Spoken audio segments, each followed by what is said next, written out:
Agustín de Iturbide, el gran ignorado.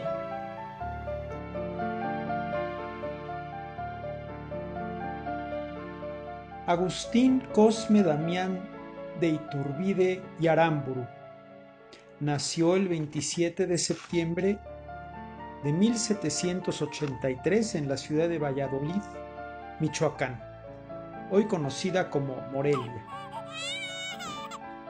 Nació en la misma ciudad que Morelos y nació el mismo año que Bolívar. Para cuando Iturbide nació, Morelos ya tenía 18 años de edad, el cura Hidalgo ya tenía 30 años de edad. Agustín de Iturbide era descendiente de don Juan de Villaseñor y Orozco, uno de los fundadores de Valladolid. Como también este personaje, don Juan de Villaseñor, era antepasado del cura Hidalgo, de manera que Iturbide e Hidalgo, con una vía algo lejana, pero eran parientes. Agustín de Iturbide ingresó al ejército realista y ya para 1800, para ese año, estaba en el regimiento de Valladolid. En 1805, a los 22 años, se casó con Ana María Huarte, con quien en 20 años de matrimonio tuvo 10 hijos. Cuando llega el año de 1808, que en mi opinión es el que podría considerarse como el del inicio de la búsqueda de la independencia, para ese año Iturbide seguía, por supuesto, en el ejército de la Nueva España. Digo que 1808 sería el inicio de la independencia, de la búsqueda de la independencia, porque para ese año es cuando Carlos IV y Fernando VII, en su calidad de rey de España, abdica en favor de Napoleón, que era en realidad un invasor francés, y Napoleón cede sus derechos a su hermano José Bonaparte. De esa manera es una Francia invasora la que queda al mando, en posición de reyes, de reinar España, y por eso en la Ciudad de México, Francisco Primo de Verdad propone en una junta al ayuntamiento que se organice un gobierno provisional. ¿Para qué? Para dirigir el destino de la Nueva España disociado, apartado, independiente de lo que esos usurpadores franceses dictaran desde el trono español. Sin embargo, para el 11 de septiembre, que ya queda establecida una agrupación llamado los Patriotas de Fernando VII, pues pretenden derrocar al virrey de la Nueva España, que en ese momento era Iturrigaray, por estar dando oídos y cabida a que se propusieran semejantes ideas como la de Primo de Verdad. Primo de Verdad no era el único, era uno de los que la sostenía, pero no era el único. Junto con él estaban personajes como Azcárate y Talamantes. Estos ideólogos de esta idea de independencia, pues al ser derrocado el virrey Iturrigaray, estos ideólogos fueron apresados. Primo de Verdad, 19 días después de haber sido apresado, muere en la cárcel. Talamantes en la prisión de Ulúa. Y Azcárate estuvo preso 3 años. De estos 3 personajes, Azcárate alcanza a vivir lo suficiente para ver consumada la independencia por Agustín de Iturbide.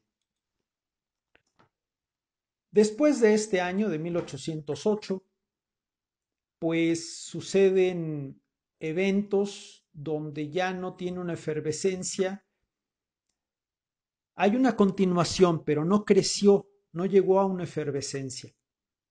Hay encuentros, hay pláticas, como sabemos que son las que tenían el cura Hidalgo con Allende en el domicilio de Josefa Ortiz de Domínguez y su esposo el corregidor. Y para 1810 es de todo sabido que en septiembre en Dolores el cura Hidalgo inicia el movimiento armado. Hidalgo incluso invitó a Iturbide a formar parte de su ejército, lo cual Iturbide rechazó. Para el 28 de septiembre de 1810 ya sucede la toma de la Alhóndiga de Granaditas. Fecha muy curiosa, 28 de septiembre del 10, porque para el 28 de septiembre de 1821 Iturbide ya estaba firmando el Acta de Independencia del Imperio Mexicano como una nación independiente. Pero para la fecha en que voy en mi relato, 28 de septiembre de 1810, vemos la violenta toma de la Alhóndiga de Granaditas. Pasan algunos meses, pasan 6 meses de ese septiembre del 10 a marzo de 1811, el cura Hidalgo fue capturado en marzo. Para junio ya estaban siendo fusilados Allende, Aldama y Jiménez, y el cura Hidalgo estaba siendo fusilado en julio de ese 1811. Es interesante que Hidalgo estuvo preso de marzo a julio y no tenemos un registro fuerte de que las fuerzas insurgentes estuvieran intentando a toda costa rescatarlo. Los movimientos insurgentes continuaron algunos siendo dirigidos por Ignacio López Rayón, quien había sido secretario de Hidalgo y a quien Hidalgo le había encargado la continuación de la lucha en caso de que le pasara algo a él. Y por supuesto también fue continuada por José María Morelos y Pavón. Pero antes de haber sido capturado, Hidalgo había participado en muchas batallas, una de ellas la batalla del Monte de las Cruces. En esa batalla también participó Agustín de Iturbide por el bando realista. El bando realista fue derrotado por Hidalgo. Sin embargo, por su destacada labor militar, Iturbide fue ascendido al rango de capitán de la compañía de Huichapan. El 19 de agosto de 1811, ya después de haber sido fusilado Hidalgo, la insurgencia instala la Suprema Junta Nacional Americana en Zitácuaro. Lo hace Ignacio López Rayón, por supuesto en concordancia con Morelos. Este esfuerzo insurgente realmente no fue muy fructífero, ya que incluso se disolvió un año después.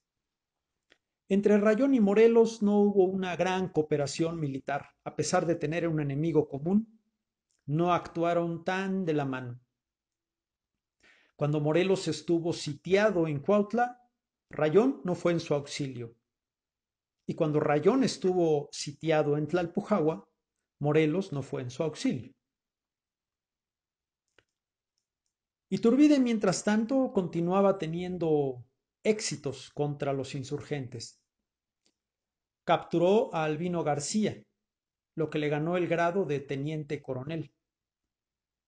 En 1813, Iturbide derrota y captura a Ramón López Rayón, lo que le ganó el rango de coronel y fue nombrado comandante general de la provincia de Guanajuato.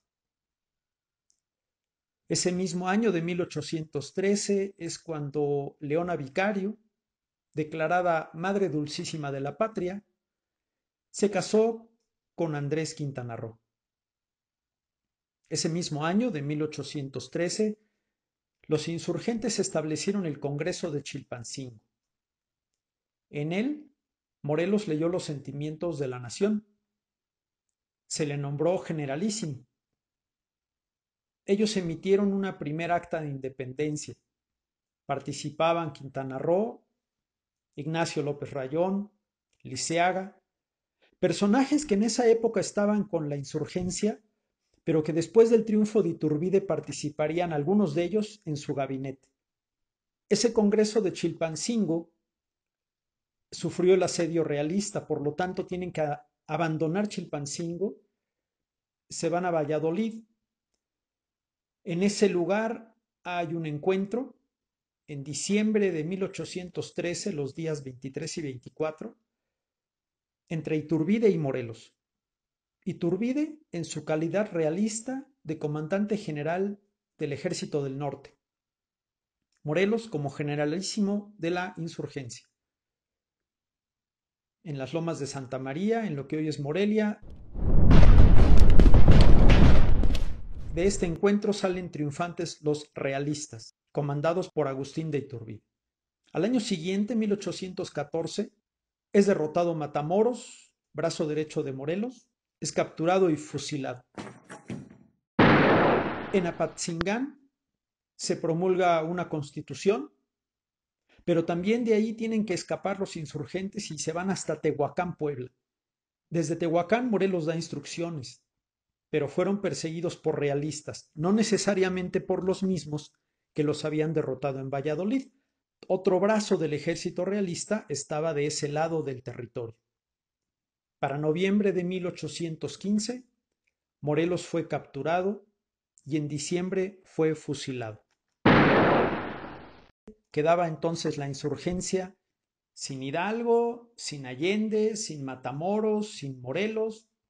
Podríamos decir que los realistas estaban teniendo una gran colección de triunfos. Sin embargo, sucede lo siguiente.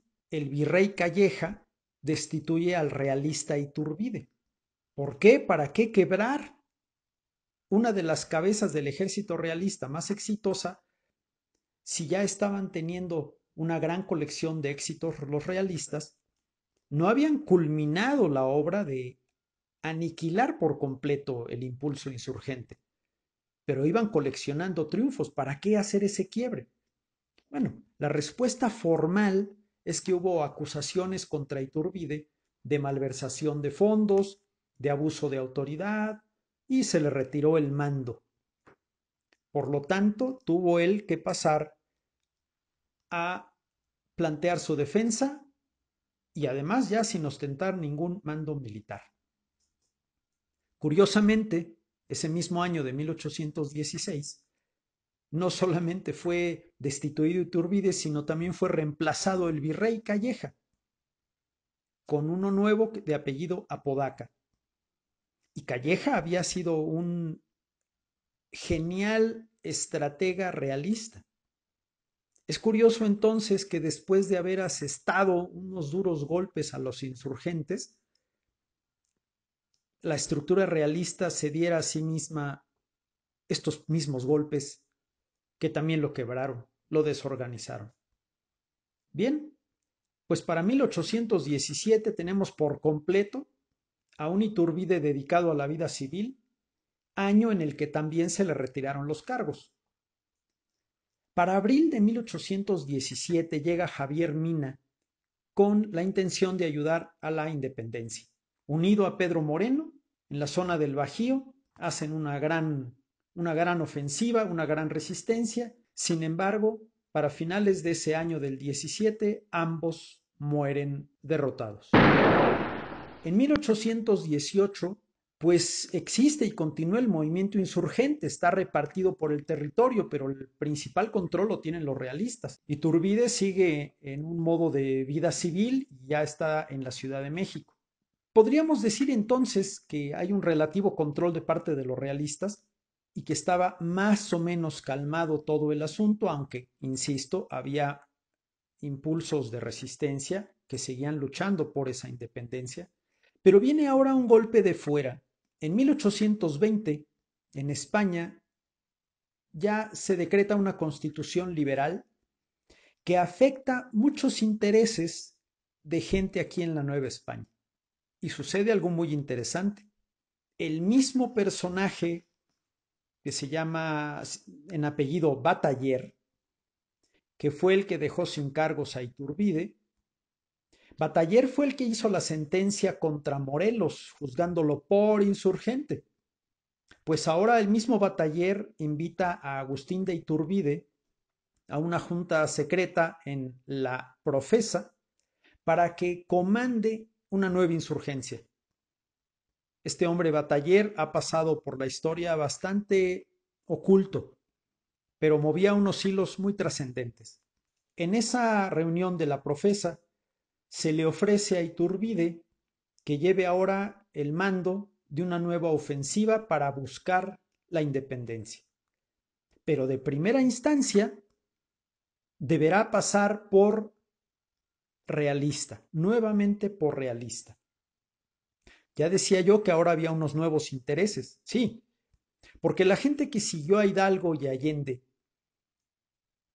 no se distinguía por contar con un apoyo del clero o de la burguesía, mucho menos de españoles.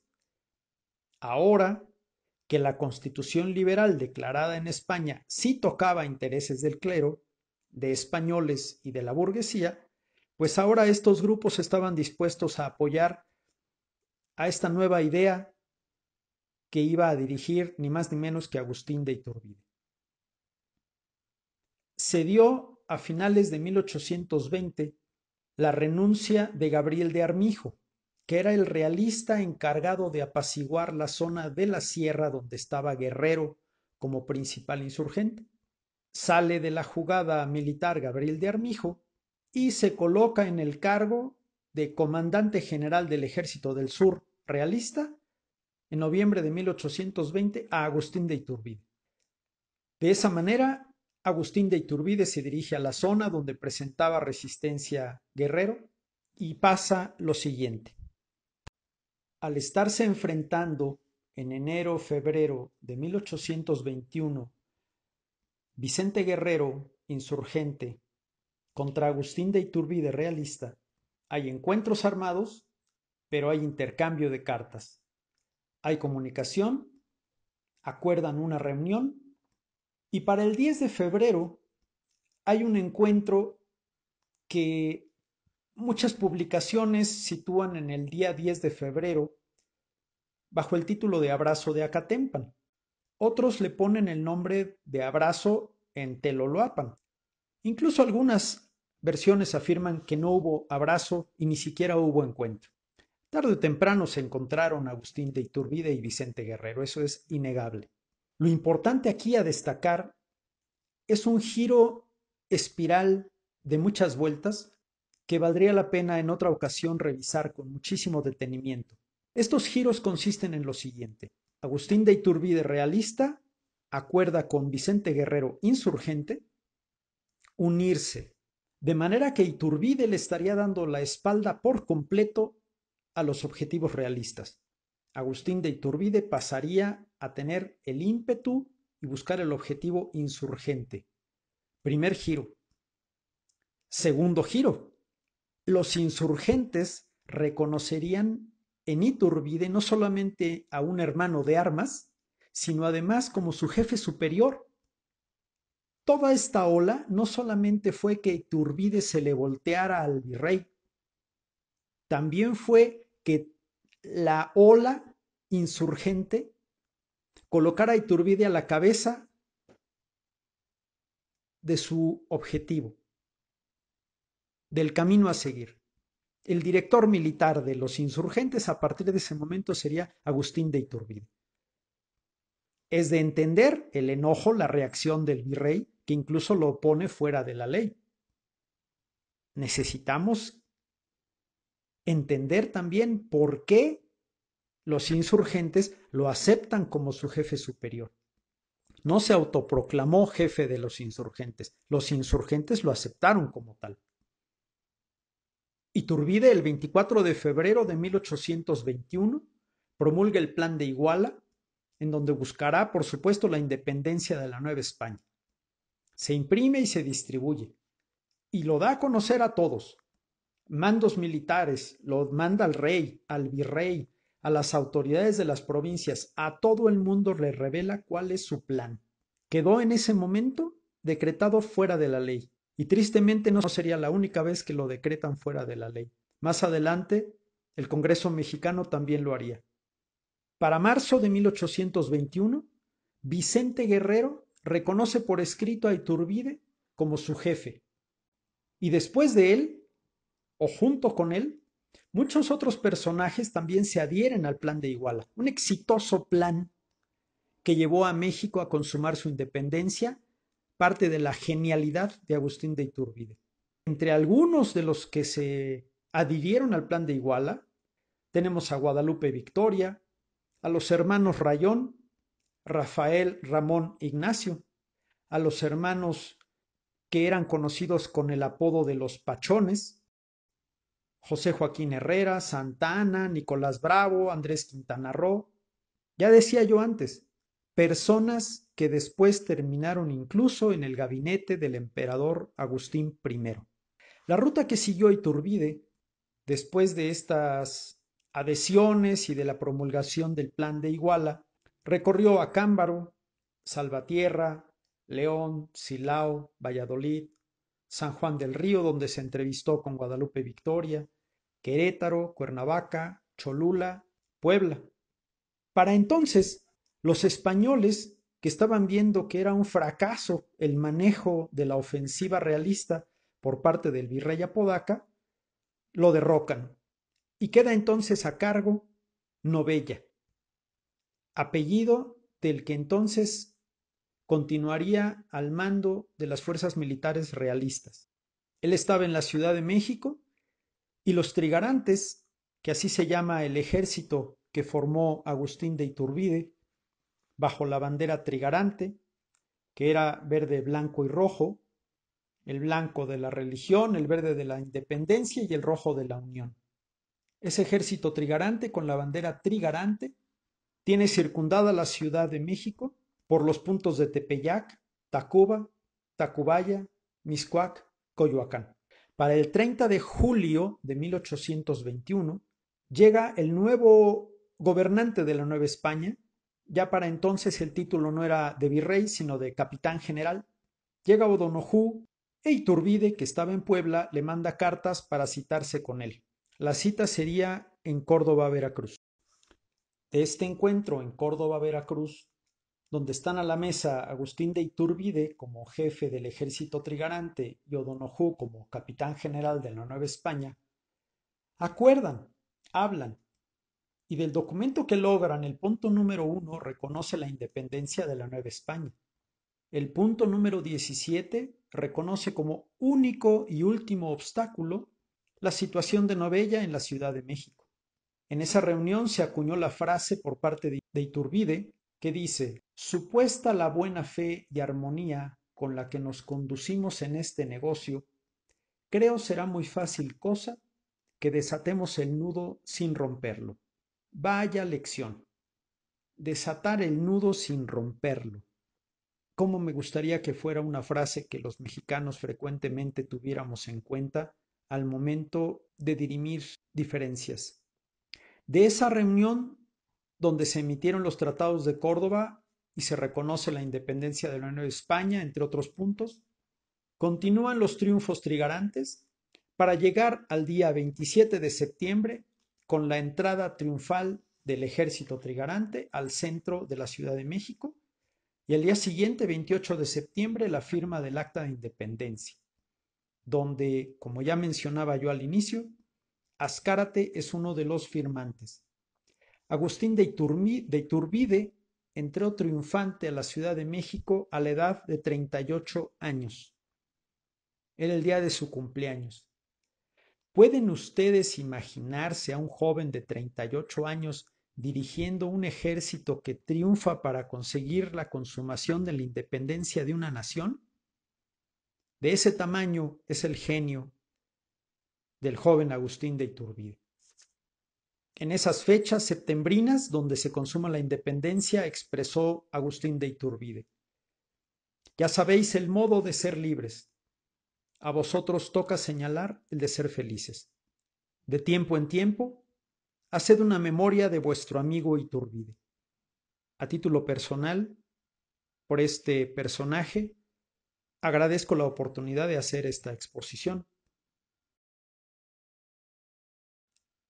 Continúa el tiempo y se seguía esperando, por parte de los tratados, que viniera alguien de la casa reinante en España a reinar en el Imperio Mexicano. pero nadie fue enviado. Y esto no era idea solo de Iturbide, sino de todos los que se adhirieron al plan, nombres que ya he mencionado. Para el 18 de mayo, frente a lo que hoy conocemos como el Palacio de Iturbide, hubo una gran aclamación donde se aplaudía y se pedía que Iturbide fuera ese emperador. Para el 19 de mayo se reúne el Congreso con suficiente quórum, hay una votación y queda firmada el acta por ese Congreso del Imperio Mexicano, cuyo presidente era Valentín Gómez Farías. Queda firmada el acta donde se declara a Agustín de Iturbide como emperador. Con cierta frecuencia vemos en diferentes publicaciones que por una aclamación popular, por el populacho, fue llevado al trono del imperio Agustín de Iturbide. No hay nada tan feo como querer ignorar lo que se tiene en actas firmadas. El Congreso mexicano conserva, y por lo tanto cualquier ciudadano mexicano lo puede consultar, se tiene el acta del Congreso de aquel tiempo, firmada por Valentín Gómez Farías, donde expresa la cantidad de votos por la que el Congreso mexicano lo declara emperador de México. No ha llegado el momento que en México, porque alguien aclame algo en una calle, lo sienten en el trono a alguien más y todos los demás obedezcan. No. Entonces ya funcionaba el Congreso y así fue como lo eligieron. Para entonces el Imperio Mexicano fue ganando anexiones de diferentes territorios, de manera que la bandera que ya tenía los tres colores en las barras verticales como ahora, y un águila al centro, ondeaba desde el Mississippi hasta Panamá.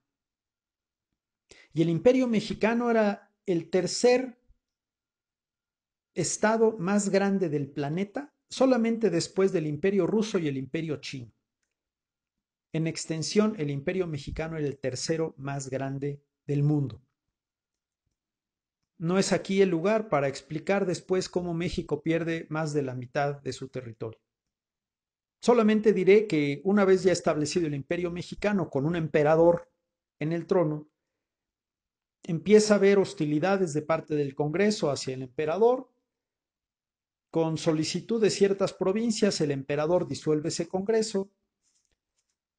Se hace un plan llamado de Casamata por Santa Anna y que gana la simpatía, por ejemplo, de Guadalupe Victoria, Guerrero, Bravo y otros que se habían adherido al plan de Iguala y a los tratados de Córdoba los secundaban, pues ahora ya tenían otro plan diferente que desconocía, por supuesto, el imperio de Iturbide.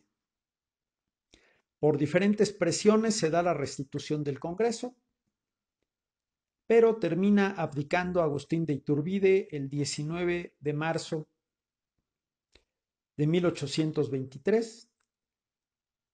Apenas duró 10 meses como emperador y 2 meses después, en mayo, ya estaba partiendo hacia Italia. 1823. Permanece en Europa. El 13 de febrero de 1824 expresa en una carta su deseo de regresar porque quería defender a México de una ofensiva que él se había enterado que planeaba la Santa Alianza de algunos países europeos. Llega la carta a México, pero aquí se le decreta fuera de la ley. Por segunda vez en su vida es decretado fuera de la ley. Esto fue el 7 de mayo de 1824. Amistades simpatizantes de él le mandan esa carta, pero se cruza en el camino en el océano, de manera que él no recibe este aviso, esta advertencia. Pisa suelo mexicano en julio de 1824 y es fusilado en Padilla.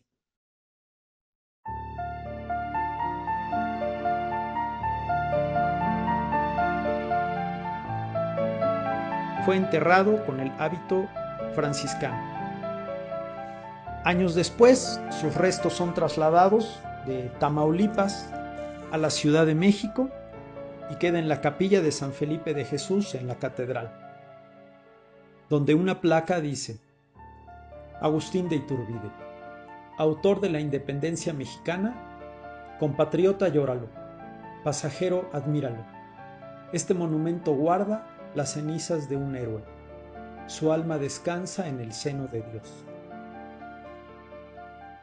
Cercano al tiempo de los honores y reconocimientos tardíos a quien habían fusilado, triunfa en el concurso del himno nacional el poeta González Bocanegra, que en la versión original del himno, la cual fue premiada y nombrada ganadora, contenía una estrofa que decía, y dice: si la lid contra hueste enemiga nos convoca la trompa guerrera, de Iturbide la sacra bandera, mexicanos valientes seguid.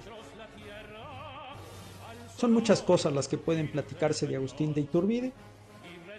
Esperemos con esta breve exposición generar algo de curiosidad por conocer más y sobre todo entender más al personaje.